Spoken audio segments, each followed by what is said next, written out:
In a small, peaceful village surrounded by lush green hills and vibrant fields, life unfolded at its own unhurried pace. The air was always fresh, carrying the scent of wildflowers that grew along winding dirt paths. Among the villagers lived Clara, a woman whose kindness radiated like sunlight on a summer morning.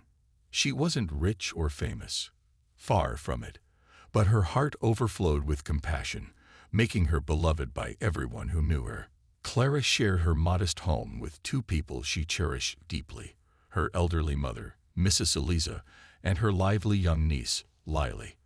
While Eliza spent most of her days knitting by the window, watching birds flit between trees, Lily brought energy to their household with her endless curiosity.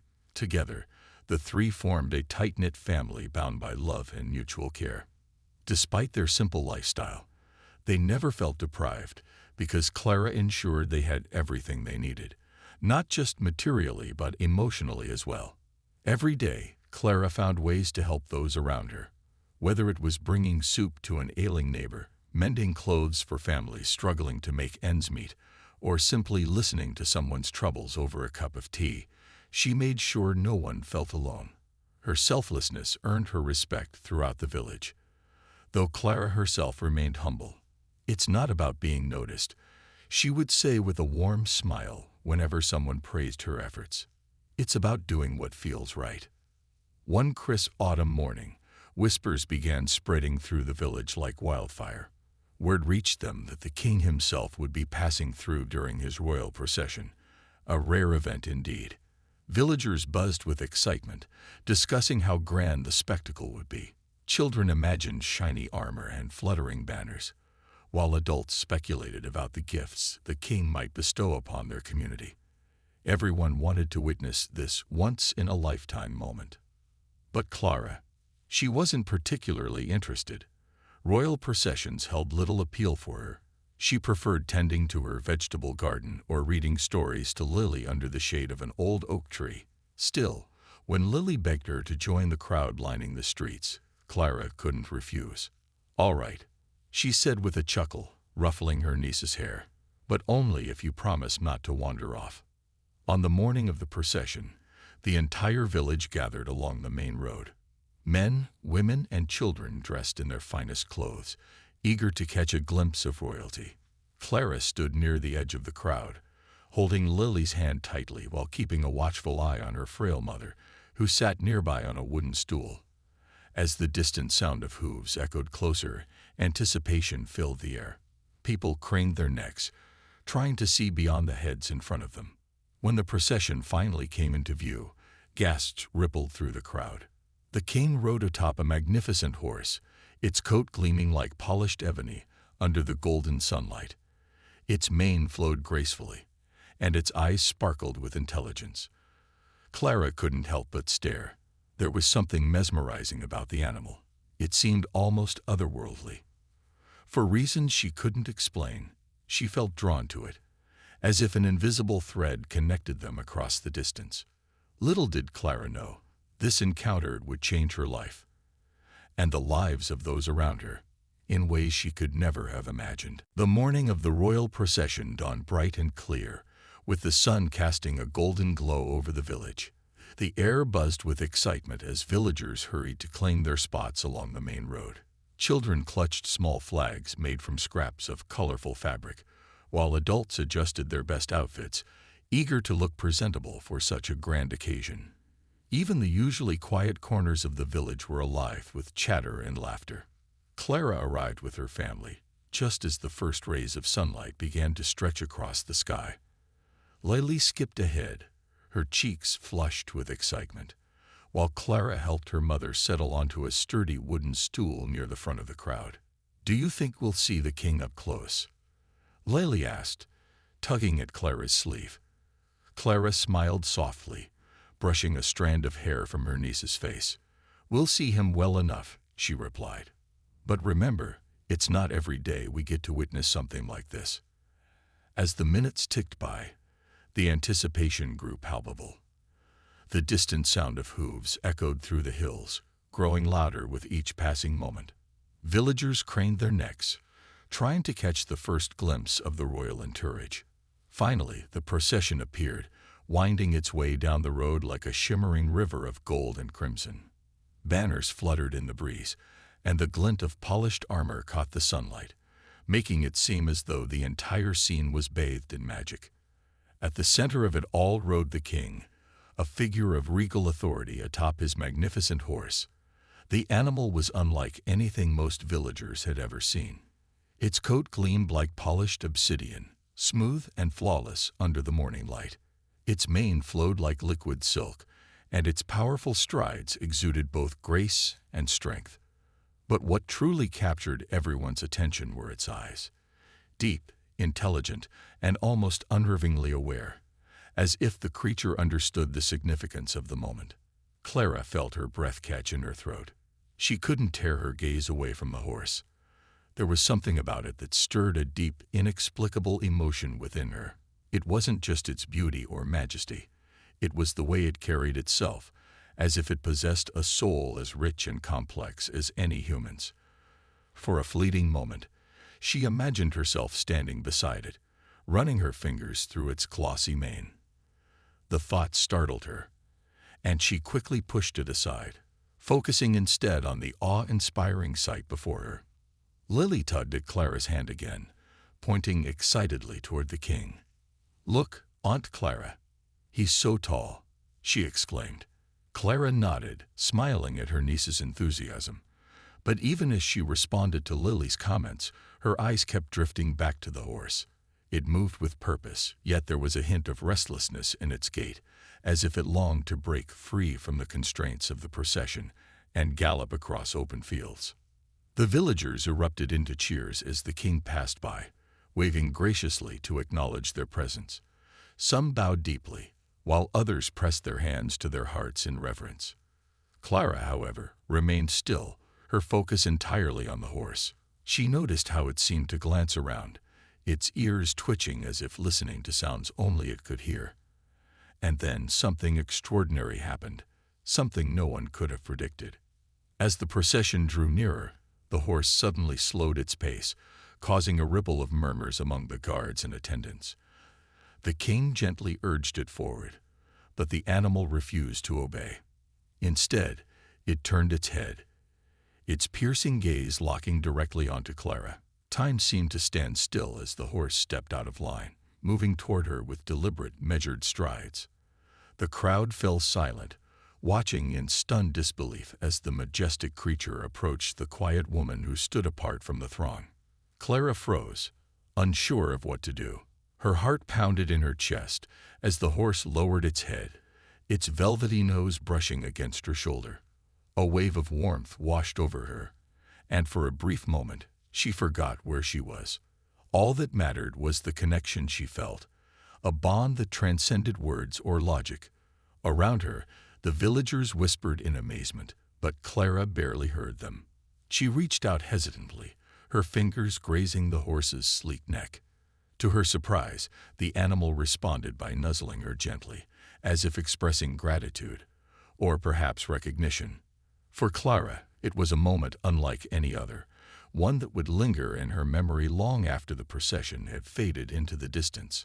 Little did she know, this unexpected encounter was only the beginning of a story that would touch not just her life, but the lives of those around her as well. The moment the king's horse stepped out of line and approached Clara, the entire village seemed to hold its breath. No one moved, no one spoke. All eyes were fixed on the scene unfolding before them. A majestic creature defying protocol to connect with a quiet, unassuming woman. Clara stood frozen, her heart racing as the horse lowered its head and pressed its velvety nose against her shoulder. It was as if time had slowed down, leaving only her and the animal in their own private world. Lily, who had been holding Clara's hand tightly, broke the silence with an excited giggle. "Aunt Clara, it likes you," she exclaimed, tugging at her sleeve. The child's voice brought Clara back to reality, though she still couldn't fully comprehend what was happening. Her mother, seated nearby, leaned forward with wide eyes, her knitting needles forgotten in her lap. "Clara," Eliza whispered, her tone filled with awe. "What is going on?" Before Clara could respond, one of the guards quickly stepped forward, his expression tense. He placed a firm hand on the horse's bridle, attempting to guide it back into formation. But the horse resisted, tossing its head stubbornly and refusing to budge. Clara instinctively raised her other hand, her voice soft but steady. "Please, it's all right," she said, addressing both the guard and the horse. "Let me try." The guard hesitated, glancing toward the king for guidance. The monarch, seated atop another equally stunning horse, watched the exchange with evident curiosity. With a slight nod, he signaled for the guard to step back. Clara took a deep breath, her fingers trembling slightly as she reached up to stroke the horse's mane. To everyone's astonishment, the animal immediately calmed under her touch. Its restless movements ceased, and it nuzzled her gently once more, almost as if thanking her. The crowd erupted into murmurs of disbelief. Some villagers exchanged incredulous looks, while others whispered prayers of gratitude, believing the moment to be nothing short of divine intervention. Clara, however, felt no sense of triumph or pride, only a profound connection that left her speechless. She gazed into the horse's intelligent eyes, searching for answers to questions she couldn't yet articulate. What was it about this creature that made her feel so understood? Why had it chosen her, of all people? As the procession resumed, the king gave Clara a brief but respectful nod before urging his horse onward. The rest of the entourage followed, though several guards lingered behind, casting wary glances in her direction. One of them, a tall man with sharp features and piercing blue eyes, remained particularly observant. This was Captain Alden, the leader of the royal guard, whose duty was to ensure the safety of both the king and his prized steed. Something about Clara's interaction with the horse unsettled him, not because he doubted her intentions, but because he couldn't explain it. After the last of the procession disappeared around the bend, the villagers slowly began to disperse, buzzing with excitement over what they had witnessed. Many approached Clara, congratulating her or asking how she had managed to win over such a noble creature. Clara simply shook her head, assuring them she had no idea. "It wasn't me," she insisted softly. "The horse, it just knew." Despite her humility, Clara couldn't shake the feeling that something significant had occurred. That night, as she tucked Lily into bed and helped her mother prepare supper, her thoughts kept drifting back to the horse. Its dark, soulful eyes haunted her mind, stirring emotions she hadn't felt in years.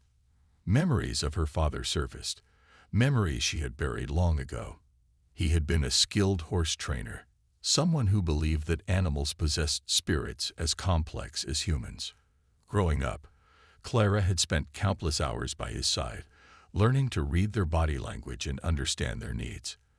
But after his passing, she had distanced herself from horses altogether, unable to face the pain of losing him. Could that be why the horse had connected with her? Was it possible that her father's teachings had left an imprint on her soul, allowing her to form bonds without even realizing it? These questions swirled in her mind as she drifted off to sleep, unaware that her life was about to change in ways she never imagined. Unbeknownst to Clara, Captain Alden had taken note of everything. The way she handled the situation, the calmness she exuded, and the inexplicable bond she shared with the horse. Though his instincts told him to investigate further, there was something about her sincerity that gave him pause. For now, he decided to observe from a distance, determined to uncover the truth behind the mysterious encounter. Little did either of them know, their paths were destined to cross again. And when they did, neither would be the same. The days following the royal procession passed quietly in the village, but Clara couldn't shake the feeling that something, or someone, was watching her. At first, she dismissed it as her imagination playing tricks on her. After all, life had returned to its usual rhythm, tending to her garden, caring for her mother, and keeping Lily entertained with stories and games. Yet every so often, she'd catch a glimpse of movement out of the corner of her eye, a shadow slipping behind a tree, or a figure standing just far enough away to avoid notice. It wasn't until the third day that she realized who it was. Captain Alden, the stern-looking guard from the procession, had been observing her from a distance. He didn't approach her directly at first, instead lingering near the edges of the village, his sharp blue eyes never straying too far from where Clara went about her daily tasks. To the casual observer, he might have blended into the background, but Clara noticed. How could she not? His presence was deliberate, calculated, and impossible to ignore. One afternoon, as Clara knelt in her garden pulling weeds, Alden finally stepped forward. His boots crunched softly against the gravel path leading up to her modest home. Startled, Clara looked up, shielding her eyes from the sun with one hand. "Can I help you?" she asked, her tone polite but cautious. She rose to her feet, brushing dirt from her hands onto her apron. Alden hesitated for a moment before speaking. "My apologies for intruding," he began, his voice low and measured. "I am Captain Alden of the Royal Guard. You may recall me from the procession." He paused, studying her face carefully. Clara nodded slowly, unsure where this conversation was headed. "Yes, I remember," she replied. "What brings you here?" "I need to ask you some questions," Alden said, his expression unreadable. "About what happened with the king's horse." Clara frowned slightly, taken aback by his directness. "Questions? About Shadow?" she asked, using the name she had overheard during the procession. The corner of Alden's mouth twitched almost imperceptibly, though whether it was amusement or irritation, she couldn't tell. "Yes," he confirmed. "The horse has behaved unusually since that day, and your interaction with him raised certain concerns." "Concerns?" Clara echoed, her brow furrowing further. "What kind of concerns?" Alden crossed his arms over his chest, his posture stiff and formal. "Let us be clear. I mean no offense. But when an animal as well-trained as Shadow acts out of character, especially around someone unfamiliar, it warrants investigation. I must ensure there is no threat to the king or his property." Clara felt a flicker of indignation, but quickly pushed it aside. Instead, she met his gaze steadily. "I understand your duty, Captain," she said calmly. "But I assure you, I mean no harm. I don't know why Shadow acted the way he did. If anything, I think he sensed something in me, something I can't explain myself." For a long moment, Alden said nothing, his piercing eyes searching hers for any sign of dishonesty. But all he saw was sincerity. Finally, he sighed, his rigid stance softening ever so slightly. "Very well," he said. "I believe you, for now. But I will need to report back to the palace. They'll want answers." Clara nodded, understanding the weight of his responsibility. "Of course," she said. "If there's anything else I can do to help, let me know." As Alden turned to leave, Clara called after him. "Captain." He stopped and glanced back over his shoulder. "Do you think Shadow is all right?" she asked, her voice tinged with genuine concern. He seemed restless that day, like he was carrying something heavy inside him. Alden's expression softened further, though only briefly. "That is not my area of expertise," he admitted, "but I will pass along your observations." With that, he gave a slight bow and walked away, leaving Clara standing amidst her garden, deep in thought. Over the next few days, Clara found herself reflecting on their conversation. She hadn't expected to feel sympathy for Alden. He was, after all, merely doing his job, but there was something about his demeanor that intrigued her. Beneath his stern exterior, she sensed a man burdened by duty yet driven by a desire to protect. Perhaps they weren't so different, she mused.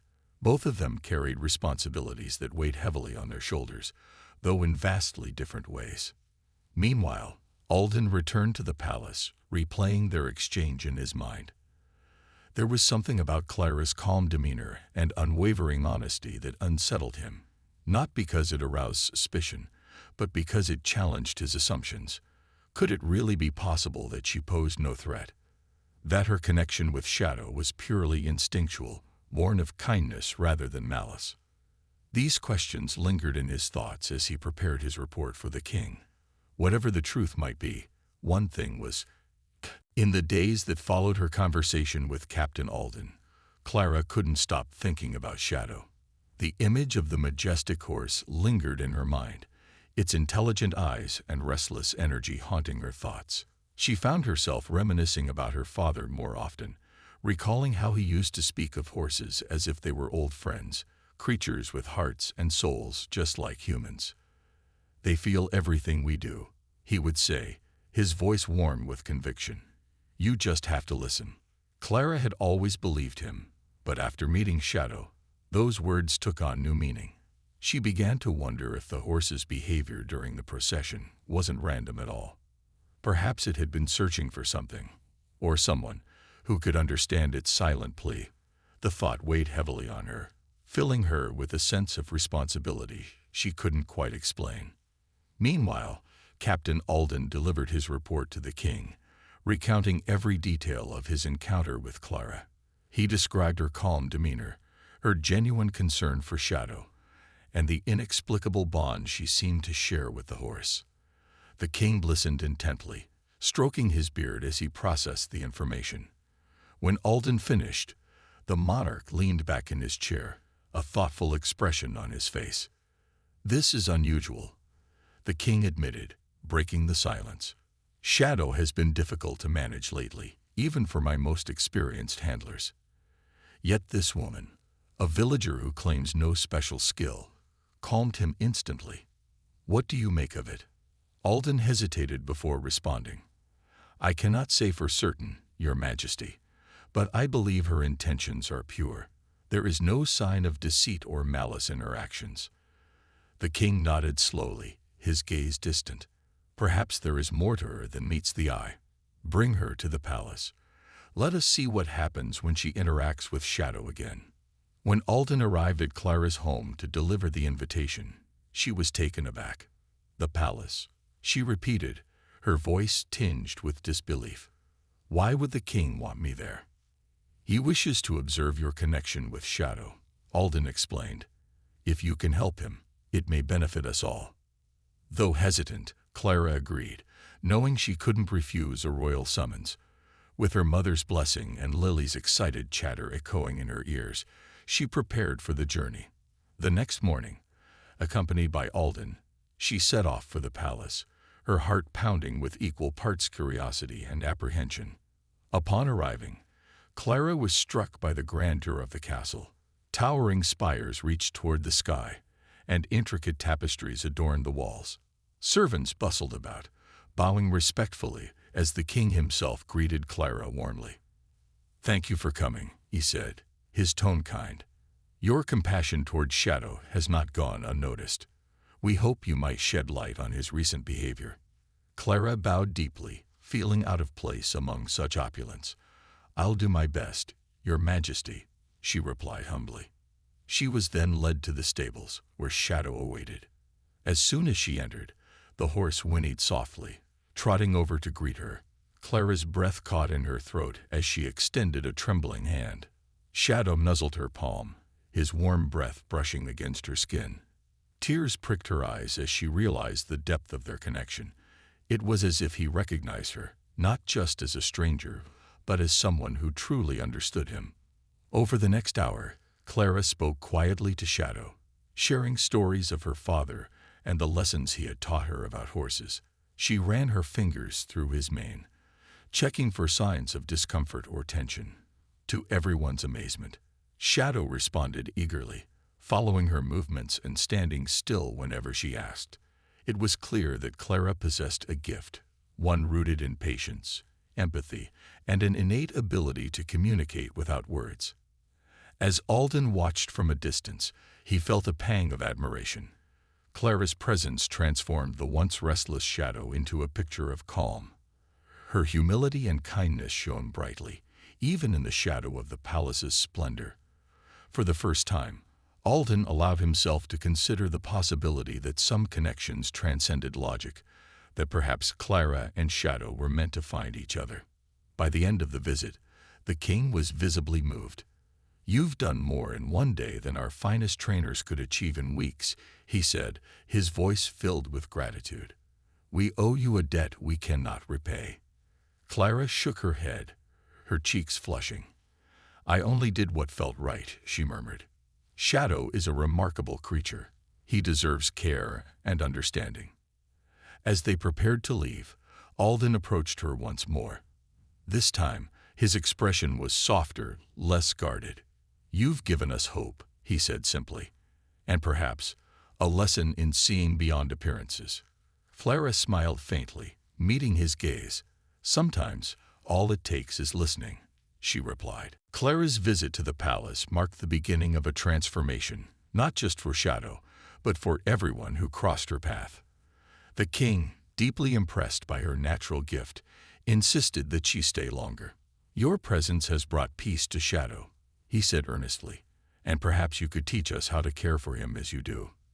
Though Clara initially hesitated, feeling out of place in such an extravagant setting, she eventually agreed. After all, how could she deny help to a creature that had touched her heart so profoundly? Each day, Clara spent hours in the stables with Shadow. She brought him apples and carrots, speaking to him in soft tones, as if sharing secrets only he could understand. She recounted stories of her childhood, how her father would take her to the fields where wild horses roamed free, teaching her to observe their movements and listen to their subtle cues. "Horses aren't just animals," she told Shadow one afternoon, brushing his glossy coat. "They're like mirrors. They reflect what we feel inside. If we're calm, they're calm. If we're troubled, they sense it too." To everyone's amazement, Shadow responded to Clara's care with remarkable enthusiasm.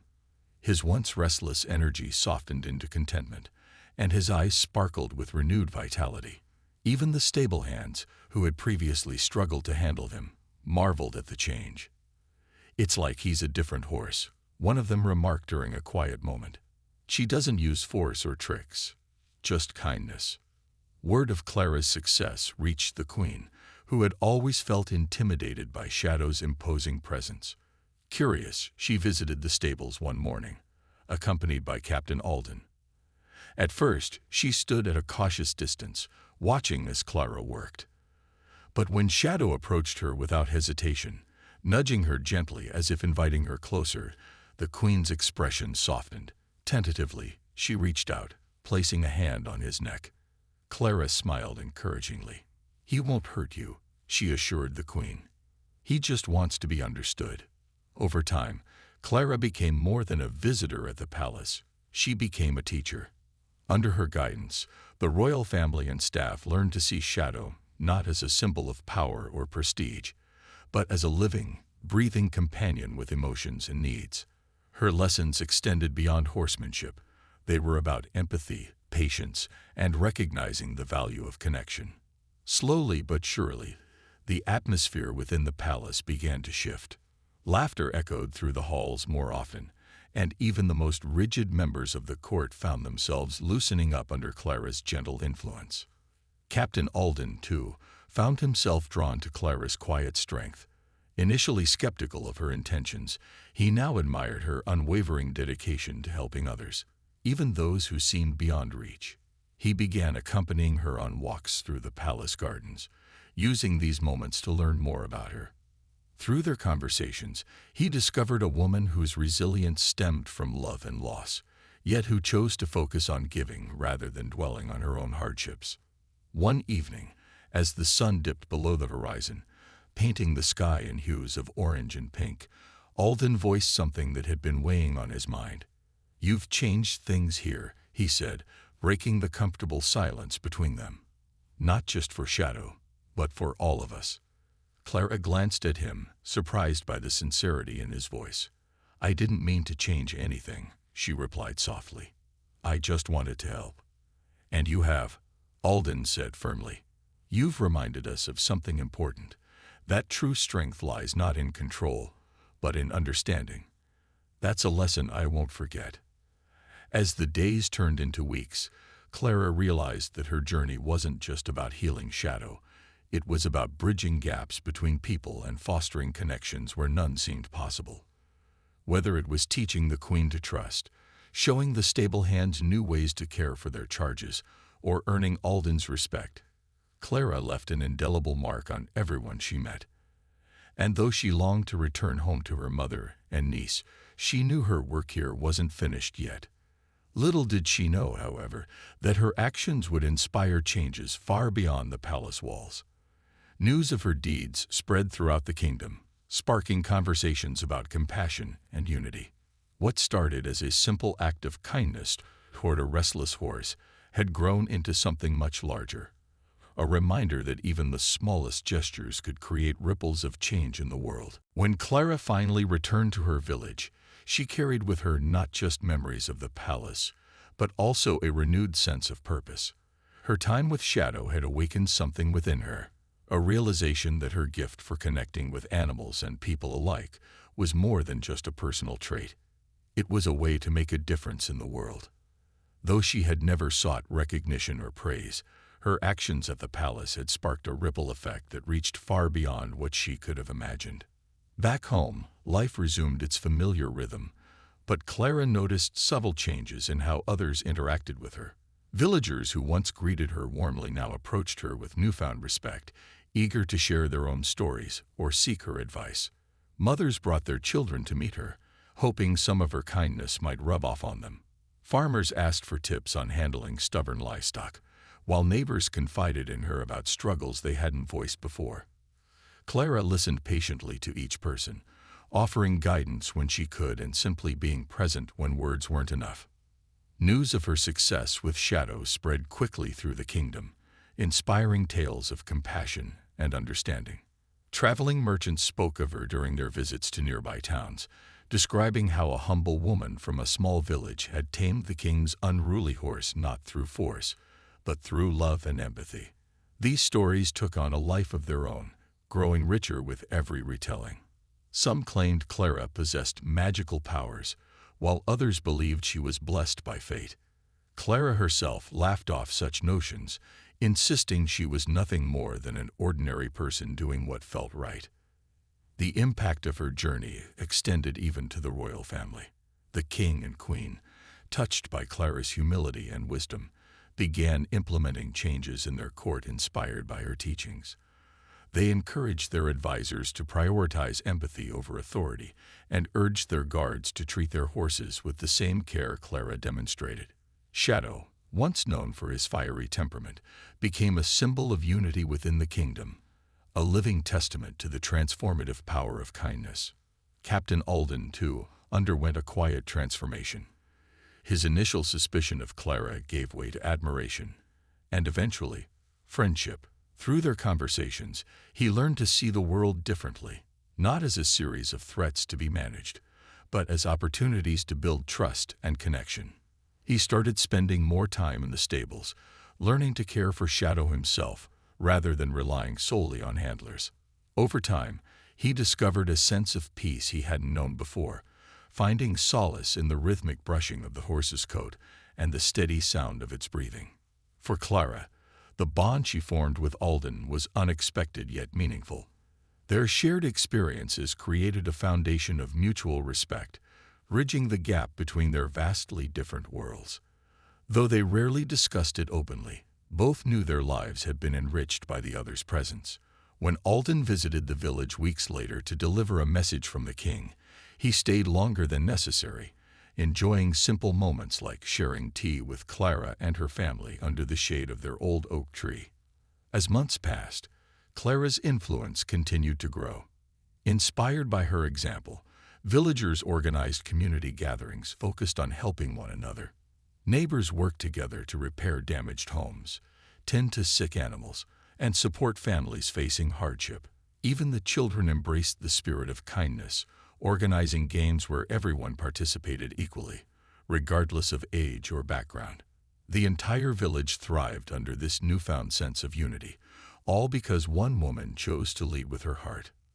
Though Clara never sought fame or fortune, her legacy endured. She reminded everyone, rich and poor, powerful and humble, that true strength lay not in titles or wealth, but in acts of compassion and understanding. And as Shadow galloped freely across open fields, his spirit untamed yet at peace, He served as a constant reminder of the extraordinary bond that had started it all. A bond forged not by chance, but by the universal language of love. As time went on, Clara's quiet influence continued to spread, touching lives in ways both big and small. The village she called home became a beacon of kindness, its people united by the values Clara had unknowingly instilled in them. Strangers passing through often remarked on the warmth they felt there, a sense of belonging that seemed rare in the world. Children played without quarrels, elders shared stories under starlit skies, and neighbors worked side by side, their laughter echoing through the fields. It was as if Clara's presence had awakened something dormant within everyone, the ability to see one another not as strangers, but as part of a shared family. At the palace, Shadow thrived under the care of those who now understood him better. No longer restless or aloof, he carried himself with grace, embodying the harmony Clara had brought into his life. The king and queen often spoke of her during council meetings, urging their advisors to approach challenges with the same empathy and patience Clara had shown. If a single act of kindness can transform even the wildest spirit, the king once said, then surely we must strive for compassion in all things. These words became a guiding principle for the kingdom, shaping policies that prioritized unity over division. Captain Alden, too, found his life forever changed by Clara's example. Once driven solely by duty, he began to see his role differently, not as a guardian of order, but as a protector of connection. He visited the village regularly, bringing news from the palace and updates about Shadow. Each visit deepened his bond with Clara, though neither of them ever put a name to what grew between them. Their friendship was built on mutual respect and shared experiences, a quiet understanding that needed no words. When Alden finally confessed how much her teachings had impacted him, Clara simply smiled. "You've always had a good heart," she told him. "I just helped you listen to it." Years passed, and Clara remained steadfast in her simple yet profound way of living. She tended to her garden, cared for her aging mother, and watched Lily grow into a young woman as kind-hearted as herself. Though offers came from distant lands inviting her to share her wisdom, Clara declined politely, preferring to stay rooted in the place she loved most. "The world doesn't need grand gestures," she would say when asked why she didn't travel. "It needs people willing to care for one another right where they are." Her legacy, however, reached far beyond the boundaries of her village. Tales of her encounter with Shadow were told and retold, becoming legends whispered around campfires and written in books. Artists painted murals depicting her standing beside the majestic horse, while poets penned verses celebrating her humility and strength. Some claimed she was sent by fate to heal a fractured kingdom. Others believed she was proof that even the smallest acts of love could change the course of history. Whatever the truth, Clara's story inspired countless individuals to embrace compassion in their own lives. One autumn evening, as golden leaves swirled in the breeze, Clara sat beneath the old oak tree with her family. Lily leaned against her shoulder, recounting dreams of adventures yet to come, while Eliza dozed peacefully nearby. Alden joined them, carrying a letter from the palace. In it, the king expressed gratitude for everything Clara had done, not just for Shadow, but for the entire kingdom. "Your actions have left an indelible mark on our hearts," he wrote. "May your light continue to guide us all." Clara folded the letter carefully, her eyes glistening with emotion. "It's not my light," she murmured softly. "It's ours. Every act of kindness adds to it." That night, as she gazed at the stars, Clara reflected on her journey.